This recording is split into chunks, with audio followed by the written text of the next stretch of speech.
ತಣ್ಣಗಾಗಿದ್ದಂತಹ ವಿವಾದ ಈಗ ಮತ್ತೆ ಮುನ್ನೆಲೆಗೆ ಬರ್ತಾ ಇದೆ. ಅದು ಕರಾವಳಿ ಭಾಗದಿಂದನೇ ತಣ್ಣಗಾಗಿದ್ದಂತಹ ವಿವಾದಕ್ಕೆ ಮತ್ತೆ ಬೆಂಕಿ ಇಟ್ಟವ್ರು ಯಾರು ಹಂಗಾದ್ರೆ? ವಿದ್ಯಾರ್ಥಿಗಳ ಮಧ್ಯೆ ಮತ್ತೆ ಕಿಡಿ ಹಚ್ಚಿದಂತ ಕಿಡಿಗೇಡಿಗಳು ಯಾರು ಅನ್ನುವಂತ ಪ್ರಶ್ನೆ ಸಹಜವಾಗಿ ನಿಮ್ಗೆ ಕಾಡ್ತಾ ಇರುತ್ತೆ. ಯಾಕೆಂದ್ರೆ ಈಗಾಗಲೇ ತೀರ್ಪು ಬಂದು 2.5 ತಿಂಗಳಾಗಿತ್ತು, ಎಲ್ಲವೂ ಕೂಡ ಸರಿ ಹೋಯ್ತು ಅನ್ನುವಂತ ಟೈಮ್ನಲ್ಲಿ ಮತ್ಯಾರು ಈ ತಗಾದೆಯನ್ನ ತೆಗೆದಿದ್ದು ಅನ್ನುವಂತ ಪ್ರಶ್ನೆ ಮತ್ತೆ ಕುತೂಹಲ ಸಹಜವಾಗಿ ಕಾಡ್ತಾ ಇರುತ್ತೆ. ಇದು ಮತ್ತೆ ಕರಾವಳಿ ಭಾಗದಿಂದನೇ ಶುರುವಾಗಿರೋದು. ಮರೆತು ಹೋಗಿದ್ದಂತ ಹಿಜಾಬ್ ವಿವಾದ ಮತ್ತೆ ಮುನ್ನೆಲೆಗೆ ತರಲಾಗ್ತಾ ಇದೆ. ಸ್ಟೂಡೆಂಟ್ಸ್ಗಳ ಮಧ್ಯೆ ಹಿಂದೂ ಮುಸ್ಲಿಂ ಧರ್ಮ ಸಂಘರ್ಷ ಮತ್ತೆ ಶುರುವಾಗ್ತಾ ಇರುವಂಥದ್ದು. ಮಂಗಳೂರು ವಿವಿ ಕಾಲೇಜ್ನಲ್ಲಿ ಹಿಜಾಬ್ ವಾರ್ ಶುರುವಾಗಿದೆ. ಹೈಕೋರ್ಟ್ ಹೇಳಿದ್ದಂತ ಕಾಣದ ಕೈಗಳು ಮತ್ತೆ ಕೈವಾಡವನ್ನ ಮಾಡ್ತಾ ಇದಾವ. ಈ ವಿಚಾರ ಅಲ್ಲಿಗೆ ನಿಂತೋಗ್ಬಿಡ್ತಲ್ಲಪ್ಪ ಅಂತ ಅನ್ನೋ ಕಾರಣಕ್ಕೋಸ್ಕರ ಮತ್ತೆ ಶಿರು ಹಚ್ಕೊಂತ ಇದ್ದಾರ. ಈ ಒಂದು ವಿಚಾರ ಮತ್ತೆ ಚರ್ಚೆಯಲ್ಲಿ ಇರ್ಲಿ ಅನ್ನುವ ಕಾರಣಕ್ಕೋಸ್ಕರ ಪದೇ ಪದೇ ಕೆದಕಲಾಗ್ತಾ ಇದೆಯಾ ಅನ್ನುವಂಥ ಪ್ರಶ್ನೆ ಸಹಜವಾಗಿ ಕಾಡುತ್ತೆ. ಹೈಕೋರ್ಟ್ ಆದೇಶನೇ ಇಲ್ಲ ಅಂತ ಹಿಜಾಬ್ ಕಡೆಯವರು ಮಾತನಾಡ್ತಾ ಇದ್ದಾರೆ. ಹೈಕೋರ್ಟ್ ಆದೇಶನೇ ಇಲ್ಲ ಅಂದ್ರೆ PUC ಅವರಿಗೆ SSLC ಅವರಿಗೆ ಮಾತ್ರ, ಅದು ಡಿಗ್ರಿ ಅವ್ರಿಗಿಲ್ಲ ಅಂತ ಅವ್ರ ವಾದ. ಹಿಜಾಬ್ ಹಾಕಿ ಬಂದಿದ್ದಕ್ಕೆ ಮತ್ತೊಂದು ಗುಂಪು ಆಕ್ರೋಶವನ್ನ ವ್ಯಕ್ತಪಡಿಸ್ತಾ ಇದೆ. ನೋಟಿಸ್ ಕಳಿಸಿದ ಕಾಲೇಜು ಆದೇಶವನ್ನ ಧಿಕ್ಕರಿಸಿದ್ದಾರೆ. ಹಿಜಾಬ್ ವಿಚಾರಕ್ಕೆ ಸಂಬಂಧಪಟ್ಟಂತೆ ವಾರ ಆಗ್ತಾ ಇದೆ. ನಿಮ್ಗೆ ತೋರಿಸ್ತಾ ಇದೀವಿ, ದೃಶ್ಯಾವಳಿಗಳಲ್ಲಿ ಗಮನಿಸ್ತಾ ಇದ್ದೀರಾ.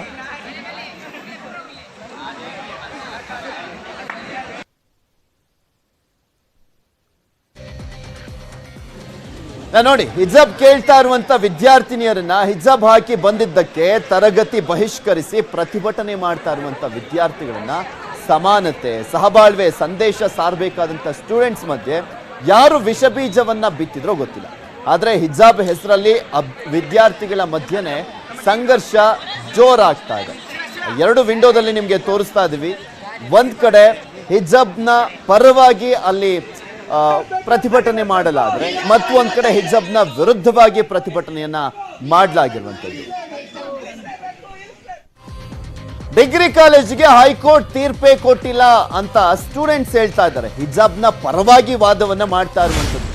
ಕಾಲೇಜು ಆಡಳಿತ ಮಂಡಳಿ ನೈಟ್ ಅಂಡ್ ನೈಟೇ ನೋಟಿಸ್ ಅನ್ನ ಕೊಟ್ಟಿದೆ, ಆದೇಶವನ್ನ ಮಾಡಿದೆ. ಹಿಜಾಬ್ ಅನ್ನ ಧರಿಸ್ಕೊಂಡು ಕಾಲೇಜ್ನ ಒಳಗಡೆ, ತರಗತಿ ಒಳಗಡೆ ಕೂರಂಗಿಲ್ಲ ಅಂತ.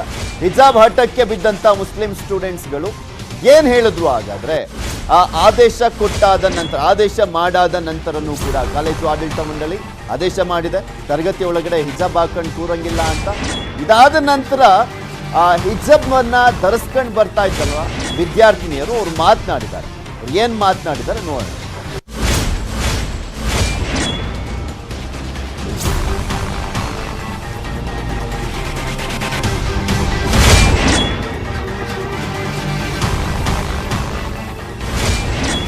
ಕಾಲೇಜು ಆಡಳಿತ ಮಂಡಳಿ ಯಾವಾಗ ಹಿಜಾಬ್ನ ವಿರುದ್ಧವಾಗಿ ಸ್ಟೂಡೆಂಟ್ಸ್ಗಳು ಪ್ರತಿಭಟನೆಯನ್ನ ಶುರು ಮಾಡಿದ್ರು, ಆವಾಗ ನೈಟ್ ಅಂಡ್ ನೈಟೇ ಆದೇಶವನ್ನ ಮಾಡುತ್ತೆ. ಯಾವುದೇ ಕಾರಣಕ್ಕೂ ತರಗತಿ ಒಳಗಡೆ ಹಿಜಾಬ್ ಅನ್ನ ಧರಿಸ್ಕೊಂಡು ಕೂರಂಗಿಲ್ಲ ಅಂತ. ಕೋರ್ಟ್ನ ಆದೇಶ ಏನಿದೆ ಅದನ್ನ ನಾವು ನಮ್ಮ ಕಾಲೇಜ್ನಲ್ಲೂ ಕೂಡ ಪಾಲನೆ ಮಾಡಬೇಕಾಗಿದೆ ಅಂತ ಆದೇಶ ಮಾಡ್ತಿದ್ದ ಹಾಗೆ, ಇದೇ ವಿಚಾರಕ್ಕೆ ಸಂಬಂಧಪಟ್ಟಂತೆ ಹಿಜಾಬ್ ಅನ್ನ ಧರಿಸ್ತಾ ಇದ್ದಂತ ವಿದ್ಯಾರ್ಥಿನಿಯರು ಆಕ್ರೋಶವನ್ನ ವ್ಯಕ್ತಪಡಿಸ್ತಾ ಇದ್ದಾರೆ. ಹೈಕೋರ್ಟ್ ತೀರ್ಪೇ ಕೊಟ್ಟಿಲ್ಲ ಡಿಗ್ರಿ ಕಾಲೇಜ್ನ ವಿಚಾರಕ್ಕೆ ಸಂಬಂಧಪಟ್ಟಂತೆ. ಅದು PUC SSLC ವಿದ್ಯಾರ್ಥಿಗಳಿಗೆ, ಆ ಕಾಲೇಜುಗಳಿಗೆ ಮಾತ್ರ ಅನ್ವಯ ಆಗುತ್ತೆ, ಡಿಗ್ರಿ ಕಾಲೇಜ್ಗಲ್ಲ ಅಂತ ಅವರು ಕೂಡ ಇದೇ ವಿಚಾರಕ್ಕೆ ಸಂಬಂಧಪಟ್ಟಂತೆ ಮಾತಾಡ್ಕೊಂಡು ಕೂತ್ಕೊಂಡ್ರು. ಇದು ಮತ್ತೊಂದು ರೀತಿಯಾದಂಥ ವಿವಾದಕ್ಕೆ ಕಾರಣ ಆಗ್ತಾ ಇರುವಂಥದ್ದು. ಅಲ್ಲಿ ಕಾಲೇಜ್ನ ಆಡಳಿತ ಮಂಡಳಿಯವರು ಆದೇಶ ಕೊಟ್ಟಾದ ನಂತರನೂ ಕೂಡ ಹಿಜಾಬ್ ಅನ್ನ ಧರಿಸ್ಕೊಂಡು ಬರ್ತಾ ಇದ್ದಂಥ ವಿದ್ಯಾರ್ಥಿಗಳು ವಾದವನ್ನ ಮಾಡ್ತಾ ಇದ್ದಾರೆ.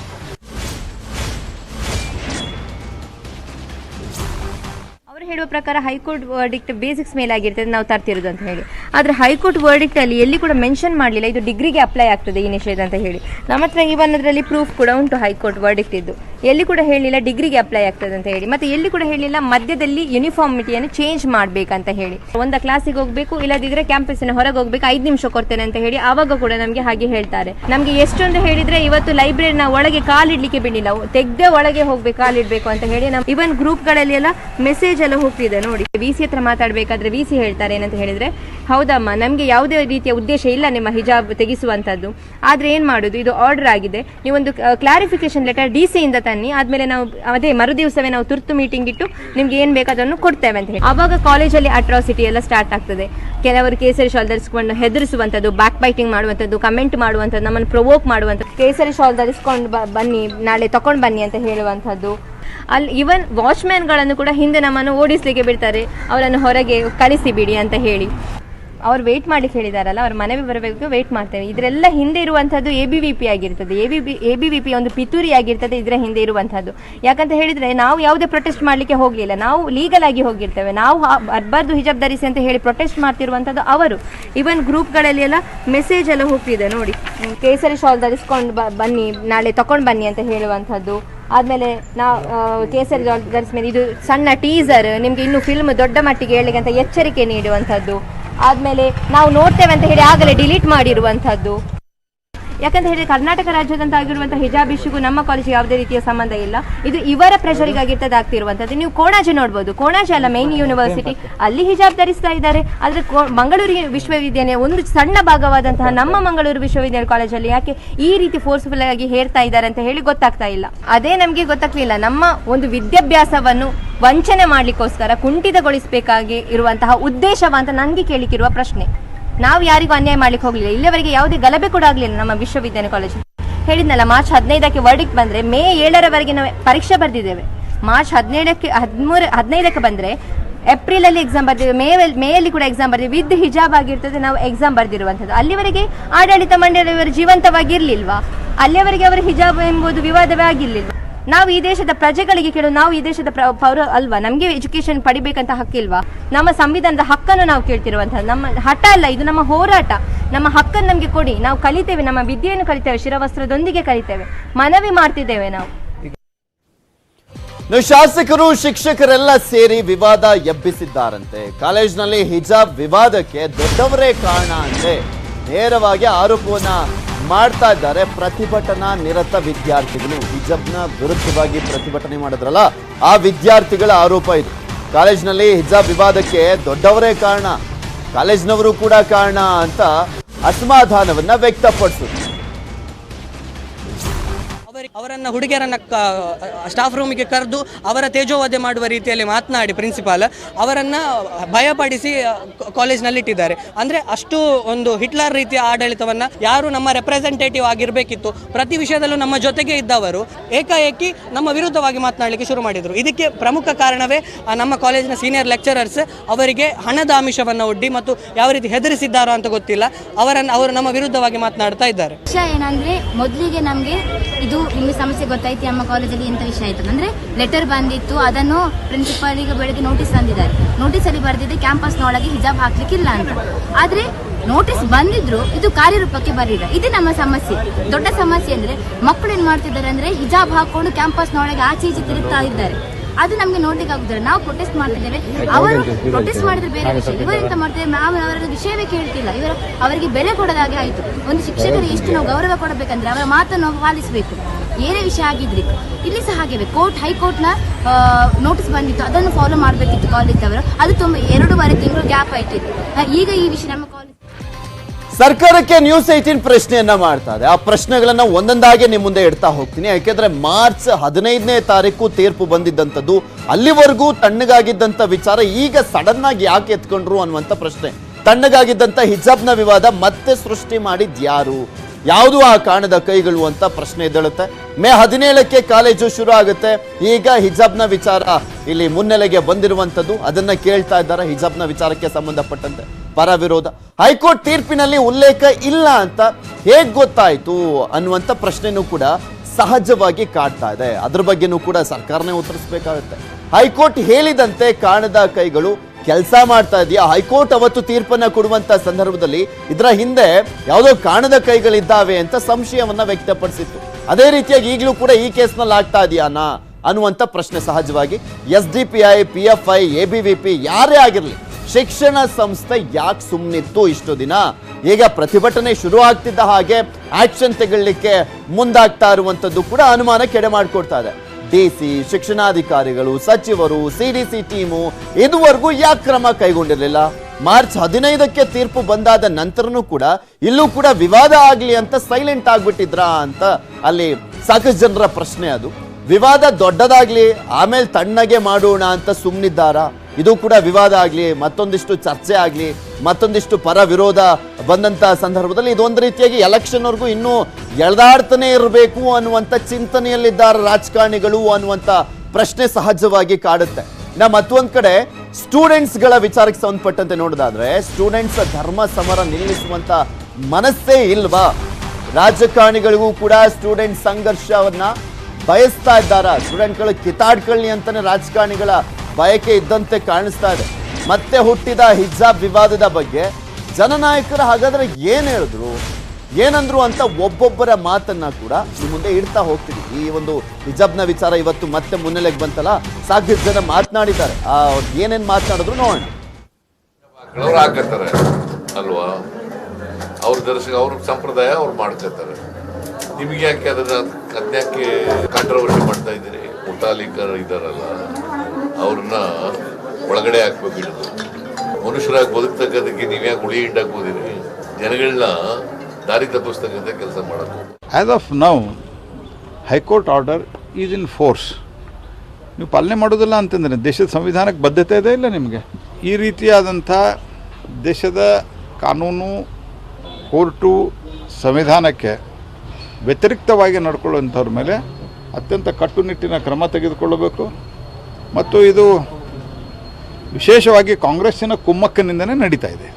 ಅವರಿಗೆ ಈ ದೇಶದ ಸಂವಿಧಾನ, ಕಾನೂನು, ಸುಪ್ರೀಂ ಕೋರ್ಟಿನ ತೀರ್ಪು ಇವುಗಳಿಗೆ ಗೌರವ ಇಲ್ಲ ಅಂದರೆ ಅವ್ರ ಬಗ್ಗೆ ಸರ್ಕಾರ ಕಠಿಣ ಕ್ರಮ ಕೈಗೊಳ್ಬೇಕು. ಅವರಿಗೆ ಶಿಕ್ಷಣ ಇದರಿಂದ ಅವ್ರನ್ನ ಡಿಬಾರ್ ಮಾಡಬೇಕು. ಈ ರೀತಿ ಮುಂದೆ ಹೊರದ್ರೆ ಅವರಿಗೆ ತಮ್ಮ ಭವಿಷ್ಯ ಬೇಕಾಗಿಲ್ಲ. ಕರ್ನಾಟಕದಲ್ಲಿ ಎಲ್ಲ ಮದ್ರಸಾಗಳನ್ನು ಬಂದ್ ಮಾಡಬೇಕು, ಸರ್ಕಾರಿ ಶಾಲೆಗೆ ಬರಬೇಕು, ನಮ್ಮ ಸಿಲೆಬಸ್ನೇ ಅವರು ಅಧ್ಯಯನ ಮಾಡಬೇಕು. ಇಡೀ ರಾಜ್ಯ ಸಮಸ್ಯೆ ಇದ್ದಾಗ ಅಲ್ಲಿ ಅವಕಾಶ ಇತ್ತು. ಯೂನಿವರ್ಸಿಟಿ ಅವರು, ಸಿಂಡಿಕೇಟ್ ನ ಕಮಿಟಿ ಅವರು ಇಲ್ಲಿ ಕೋರ್ಟ್ ನ ಆದೇಶಕ್ಕೆ ವಿರುದ್ಧವಾಗಿ ಇವಾಗ ಕಾನೂನಲ್ಲಿ ಯಾಕೆ ಚೇಂಜ್ ಮಾಡಿದ್ರು? ಕ್ಲಾಸ್ ರೂಮ್ ಅಲ್ಲಿ ಯಾರು ಕೂಡ ಆಗ್ತಾ ಇಲ್ಲ, ಅವ್ರು ಯಾವ ಕೂಡ ಈ ಕ್ಯಾಂಪಸ್ ನಲ್ಲಿ ಫ್ರೀ ಟೈಮ್ ಅಲ್ಲಿ ಮಾಡಿದ್ರು. ಮತ್ತು ಆ ಕಾಲೇಜ್ ಇದು ಸರಿಯಲ್ಲ. ಹೈಕೋರ್ಟವನ್ನು ಧಿಕ್ಕರಿಸಿ, ನ್ಯಾಯಾಲಯ ಧಿಕ್ಕರಿಸಿ, ಅಂದರೆ ನ್ಯಾಯಾಲಯ ನಮಗೇನು ಸಂಬಂಧ ಇಲ್ಲ, ನಮಗೆ ಕುರಾನ್ ಆಧಾರದ ಮೇಲೆ ನಾವು ನಡೆಯೋರು ಅಂತನ್ನುವಂಥ ಉದ್ದಟತನ, ಸೊಕ್ಕಿನಿಂದ ವರ್ತನೆ ಮಾಡ್ತಾ ಇರುವಂಥ ಹಿಜಾಬ್ ಧರಿಸಿ ಬಂದಂಥವ್ರ ಮೇಲೆ ಕಂಟೆಂಪ್ಟ್ ಆಫ್ ಕೋರ್ಟ್, ಅವ್ರ ಮೇಲೆ ಕೇಸ್ ಹಾಕಬೇಕು, ಅವರನ್ನು ಶಾಲೆಯಿಂದ ಕಿತ್ತು ಹಾಕಬೇಕು. ಆಡಳಿತ ಮಂಡಳಿಯವರು ಹೇಗೆ ಅವರನ್ನು ಅಲೋ ಮಾಡಿದರು? ಸರ್ಕಾರ ಕೂಡಲೇ ಆಡಳಿತ ಮಂಡಳಿ ಮತ್ತು ವಿದ್ಯಾರ್ಥಿ ಶಿಕ್ಷಣದಲ್ಲಿ ಧರ್ಮವನ್ನ ಬೆರೆಸಿ ರಾಡಿ ಮಾಡಿದ್ದಾಯ್ತು. ಇನ್ನು ಹೈಕೋರ್ಟ್ ಮಾರ್ಚ್ 15ಕ್ಕೆ ತೀರ್ಪನ್ನ ಕೊಟ್ಟಿತ್ತಲ್ಲ, ಏನಂತ ತೀರ್ಪು ಕೊಟ್ಟಿತ್ತು ಅಂತ ಇನ್ನೂ ಒಂದ್ಸಲಿ ಗ್ಲಾನ್ಸ್ ಮಾಡೋಣ. ಅದನ್ನ ತೋರಿಸ್ತಾ ಹೋಗ್ತೀವಿ. ಹಿಜಾಬ್ ಇಸ್ಲಾಂನ ಅತ್ಯಗತ್ಯ ಆಚರಣೆಯ ಭಾಗವಲ್ಲ ಅಂತ ತೀರ್ಪಿನಲ್ಲಿ ಮೆನ್ಷನ್ ಮಾಡಲಾಗಿತ್ತು. ಹಿಜಾಬ್ ಶಿರವಸ್ತ್ರ ಕುರಾನ್ನಲ್ಲಿ ಕಡ್ಡಾಯ ಇಲ್ಲ, ಕಡ್ಡಾಯ ಅನ್ನುವಂಥದ್ದನ್ನ ವಾದ ಮಾಡಲಾಗ್ತಾ ಇತ್ತಲ್ಲ, ಅದು ಕಡ್ಡಾಯ ಅಲ್ಲ ಅಂತ ಹೇಳಿದ. ಶೈಕ್ಷಣಿಕ ಸಂಸ್ಥೆಗಳಲ್ಲಿ ಸಮವಸ್ತ್ರಕ್ಕಷ್ಟೇ ಅವಕಾಶ, ಯೂನಿಫಾರ್ಮ್ ಮಾತ್ರ ಫಾಲೋ ಮಾಡಬೇಕು ಅಂತ ಅವತ್ತು ತೀರ್ಪಿನಲ್ಲಿ ಉಲ್ಲೇಖ ಮಾಡಲಾಯಿತು. ಯಾವುದೇ ಧರ್ಮದ ಗುರುತಿನ ವಸ್ತ್ರವನ್ನ ಧರಿಸಬಾರ್ದು ಅಂತಲೂ ಕೂಡ ಸ್ಪಷ್ಟವಾಗಿ ಉಲ್ಲೇಖ ಮಾಡಿ ಹೈಕೋರ್ಟ್ ತೀರ್ಪನ್ನ ಕೊಟ್ಟಿದ್ದಂಥದ್ದು. ಮುಸ್ಲಿಂ ಮಹಿಳೆಯ ಸಾರ್ವಜನಿಕ ಭದ್ರತೆಗಿರುವಂತ ವಸ್ತ್ರ ಅದು, ಸಾರ್ವಜನಿಕವಾಗಿ ಹಾಕೊಳ್ಳಿ, ಯಾರು ಕೂಡ ಅದ್ರ ಬಗ್ಗೆ ಪ್ರಶ್ನೆ ಮಾಡ್ತಾ ಇಲ್ಲ. ಕಾಲೇಜ್ನ ಒಳಗಡೆ ರೂಲ್ಸ್ ಇರುತ್ತಲ್ಲ, ಯೂನಿಫಾರ್ಮ್ ಇರುತ್ತಲ್ಲ, ಅದನ್ನ ಹಾಕೊಂಡಿರಿ ಅಂತ ಹೇಳ್ತಾ ಇರುವಂಥದ್ದು. ಹೈಕೋರ್ಟ್ನ ತೀರ್ಪಿನಲ್ಲಿ ಶಿಕ್ಷಣ ಸಂಸ್ಥೆಗಳಲ್ಲಿ ಧರ್ಮಕ್ಕಿಂತ ಸಮಾನತೆ ಮುಖ್ಯ, ಅದಕ್ಕೋಸ್ಕರನೇ ಯೂನಿಫಾರ್ಮ್ ಎಲ್ಲೆಲ್ಲಿದೆ ಅದನ್ನು ಪಾಲನೆ ಮಾಡಿ ಅಂತ. ಶಿಕ್ಷಣದ ಜೊತೆ ಶಿಸ್ತು, ಶಿಷ್ಟಾಚಾರದ ಅರಿವು ಮುಖ್ಯವಾಗಿದೆ. ಶಿಕ್ಷಣ ಸಂಸ್ಥೆಗಳಲ್ಲಿ ವಿದ್ಯಾರ್ಥಿಗಳನ್ನ ಪಾಲನೆ ಮಾಡಬೇಕು. ಸಮವಸ್ತ್ರ, ಏಕರೂಪತೆ ಇಲ್ಲದಿದ್ರೆ ಶಿಕ್ಷಣದ ಅಸ್ಮಿತೆಗೆ ಧಕ್ಕೆ ಉಂಟಾಗುತ್ತೆ. ಮಹಿಳೆಗೆ ಶಿಕ್ಷಣ ಮುಖ್ಯವಾಗಬೇಕು, ಧರ್ಮ ಸಂಕೇತ ಅಲ್ಲ ಅಂತ ಸ್ಪಷ್ಟವಾಗಿ ಹೇಳ್ಬಿಡ್ತು ಅವತ್ತು ಹೈಕೋರ್ಟ್. ಧರ್ಮಕ್ಕಿಂತ ಶಿಕ್ಷಣ ಮುಖ್ಯ ಅಂತ. ಶಿಕ್ಷಣ ಸಂಸ್ಥೆ ಆವರಣದಲ್ಲಿ ಸಮವಸ್ತ್ರಕ್ಕೆ ಆದ್ಯತೆಯನ್ನ ಕೊಡಬೇಕು. ಯೂನಿಫಾರ್ಮ್ ಇದ್ರೆ ಯೂನಿಫಾರ್ಮ್ ಅನ್ನ ಧರಿಸ್ಕೊಂಡು ಬನ್ನಿ. ಶಿಕ್ಷಣ ಸಂಸ್ಥೆ ಹೊರಗೆ ಧರ್ಮ ಸಂಕೇತ ವಸ್ತ್ರ ಧರಿಸುವಂಥದ್ದು ಅವರಿಚ್ಛೆ. ನೀವು ಏನಾದ್ರೂ ಧರಿಸ್ಕೊಳ್ಳಿ ಹೊರಗಡೆ ಹೋದಂತ ಸಂದರ್ಭದಲ್ಲಿ ಕಾಲೇಜಿಂದ.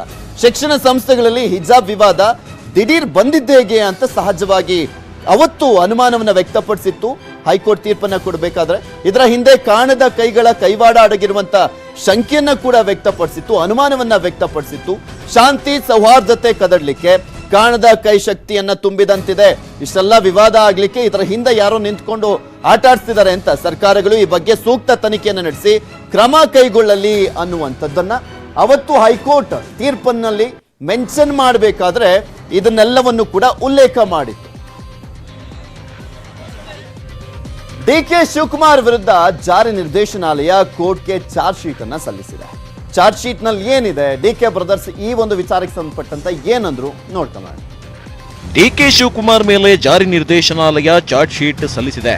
60 ದಿನದೊಳಗೆ ಸಲ್ಲಿಸಬೇಕಿದ್ದ ಚಾರ್ಜ್ ಶೀಟ್ 2.5 ವರ್ಷ ಆದ್ಮೇಲೆ ಸಲ್ಲಿಕೆಯಾಗಿದ್ದು ಡಿಕೆಶಿಗೆ ಮತ್ತೆ ಬಂಧನದ ಭೀತಿ ಶುರುವಾಗಿದೆ.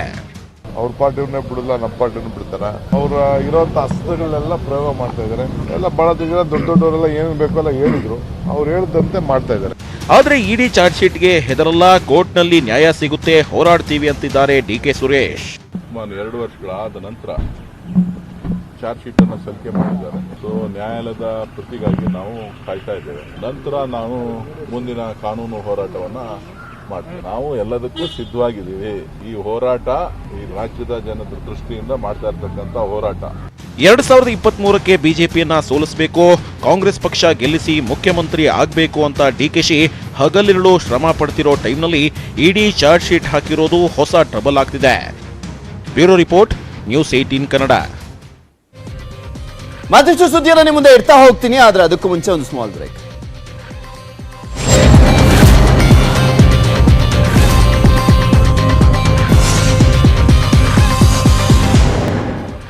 Welcome back. ಕರಾವಳಿಯಲ್ಲಿ ಮತ್ತೆ ಲವ್ ಜಿಹಾದ್ ಸುದ್ದಿ ಆಗಿದೆ. ಲವ್ ಜಿಹಾದ್ಗೆ ಸಿಲುಕಿ ಯುವತಿ ಜೀವ ತೆತ್ತಿದ್ದಾಳೆ.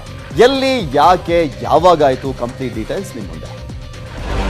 ಹದಿಹರೆಯದ ಈ ಚೆಲುವೆ ಹೆಸರು ಶಿಲ್ಪಾ ದೇವಾಡಿಗ. ಕುಂದಾಪುರ ತಾಲೂಕಿನ ಉಪ್ಪಿನಕುದುರು ಗ್ರಾಮದ ಯುವತಿ ಈಗ ಲವ್ ಜಿಹಾದ್ಗೆ ಸಿಲುಕಿ ಆತ್ಮಹತ್ಯೆ ಮಾಡಿಕೊಂಡಿದ್ದಾಳೆ. 5 ವರ್ಷಗಳ ಹಿಂದೆ ಮೂಡು ಗೋಪಾಡಿ ನಿವಾಸಿ ಅಜೀಜ್ ಜೊತೆ ಸ್ನೇಹ ಆಗಿತ್ತು. ಸ್ನೇಹ ಪ್ರೀತಿಗೆ ತಿರುಗಿದೆ. ಪ್ರೀತಿ, ಪ್ರೇಮ, ಪ್ರಣಯ ಅಂತ ಎಲ್ಲ ಮುಗಿಸಿದ್ದ ಅಜೀಜ್ ಆಕೆಯ ಬೆತ್ತಲೆ ಫೋಟೋ, ವಿಡಿಯೋ ಮಾಡಿ ಹೆದರಿಸ್ತಾ ಇದ್ದಂತೆ.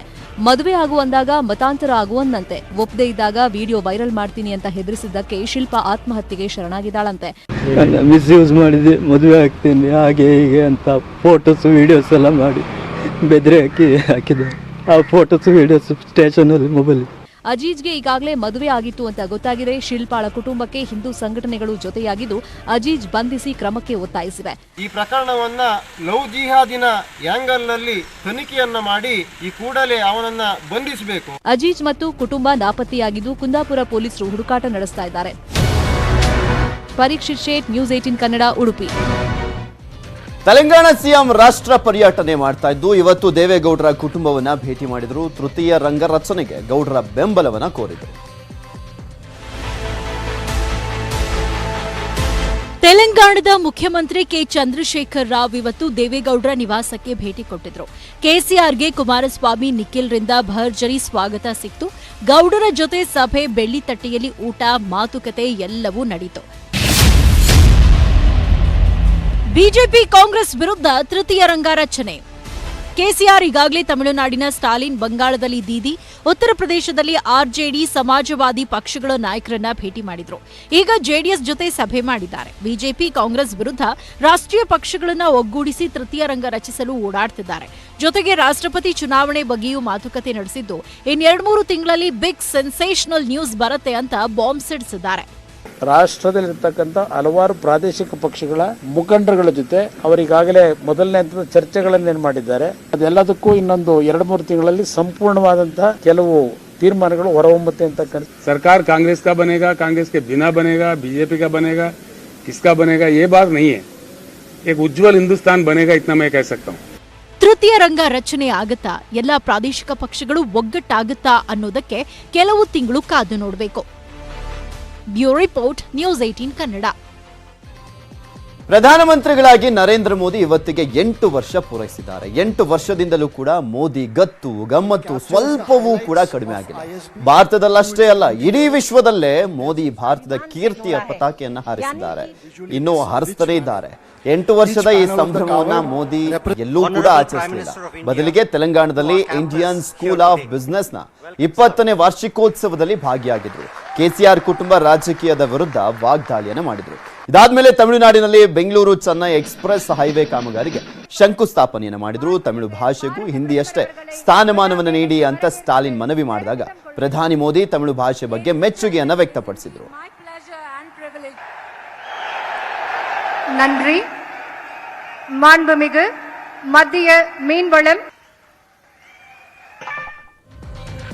ವೇಶ್ಯವಾಟಿಕೆ ಇನ್ನು ಮುಂದೆ ಕಾನೂನುಬದ್ಧ. ಪೊಲೀಸರು ವೇಶ್ಯವಾಟಿಕೆ ವಿಷಯದಲ್ಲಿ ಮಧ್ಯ ಪ್ರವೇಶಿಸುವಂತಿಲ್ಲ. ಹೀಗಂತ ಇವತ್ತು ಸುಪ್ರೀಂ ಕೋರ್ಟ್ನ ತ್ರಿಸದಸ್ಯ ಪೀಠ ಆದೇಶವನ್ನು ನೀಡಿದೆ. ವೇಶ್ಯವಾಟಿಕೆಯು ಒಂದು ವೃತ್ತಿಯಾಗಿದೆ ಮತ್ತು ಲೈಂಗಿಕ ಕಾರ್ಯಕರ್ತೆಯರು ಕಾನೂನಿನ ಅಡಿಯಲ್ಲಿ ಘನತೆ ಮತ್ತು ಸಮಾನ ರಕ್ಷಣೆಗೆ ಅರ್ಹರು ಅಂತ ನ್ಯಾಯಮೂರ್ತಿ ಎಲ್ ನಾಗೇಶ್ವರ ರಾವ್ ನೇತೃತ್ವದ ತ್ರಿಸದಸ್ಯ ಪೀಠ ತೀರ್ಪನ್ನು ನೀಡಿದೆ.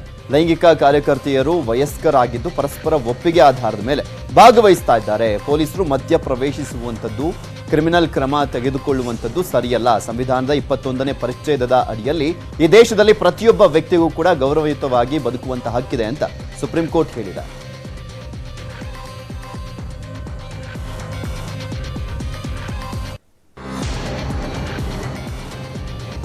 ಸುಪ್ರೀಂ ತೀರ್ಪಿನ ಪ್ರಮುಖಾಂಶಗಳನ್ನು ನಿಮಗೆ ತೋರಿಸ್ತಾ ಇದ್ದೀವಿ. ಯಾವ ರೀತಿಯಾಗಿ ತೀರ್ಪು ಬಂದಿದೆ ಅನ್ನುವಂಥದ್ದನ್ನು ನೀವು ಕೂಡ ಗಮನಿಸ್ತಾ ಇದ್ದೀವಿ.